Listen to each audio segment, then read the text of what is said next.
Cerita hari ini. Dulu di masa kerajaan ada seorang laki-laki yang menitipkan sebuah kalung yang sangat mahal kepada seorang penjual minyak wangi.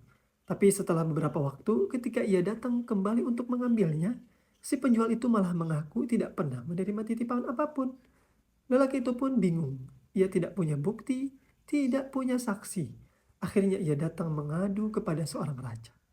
Tapi raja tidak langsung memerintahkan untuk menghukum atau memanggil si penjual karena tidak cukup bukti. Raja malah berkata kepada lelaki itu, "Pergilah, duduk di depan tokonya. Jangan bicara apapun kepadanya, lakukan itu selama 3 hari. Di hari keempat, aku akan lewat. Kalau aku turun dari kudaku dan menyapamu, balaslah salamku, tapi jangan berdiri. Kalau aku tanya sesuatu, jawab secukupnya saja. Dan setelah itu aku pergi, baru kamu ingatkan si penjual tentang kalung itu." Lelaki itu pun menuruti perintah raja. 3 hari ia duduk diam di depan toko si penjual minyak wangi itu. Dan di hari keempat, sesuai janji, raja datang bersama para pengawalnya. Beliau turun dari kudanya dan menyapa lelaki itu dengan hormat. Dan berkata, "Sudah lama aku tidak melihatmu." Lelaki itu menjawab, "Insya Allah aku akan berkunjung kepadamu dalam waktu dekat." Raja pun pergi.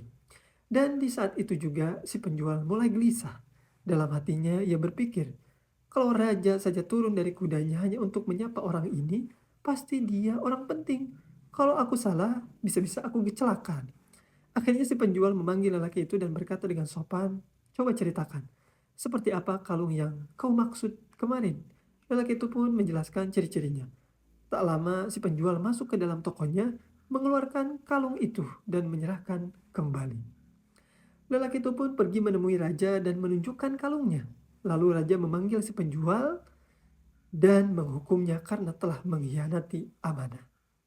Kisah ini menunjukkan kecerdikan dan kebijaksanaan sang raja dalam menegakkan keadilan tanpa harus berdebat panjang, melainkan dengan strategi yang membuat pelaku kejahatan mengakui kesalahannya sendiri.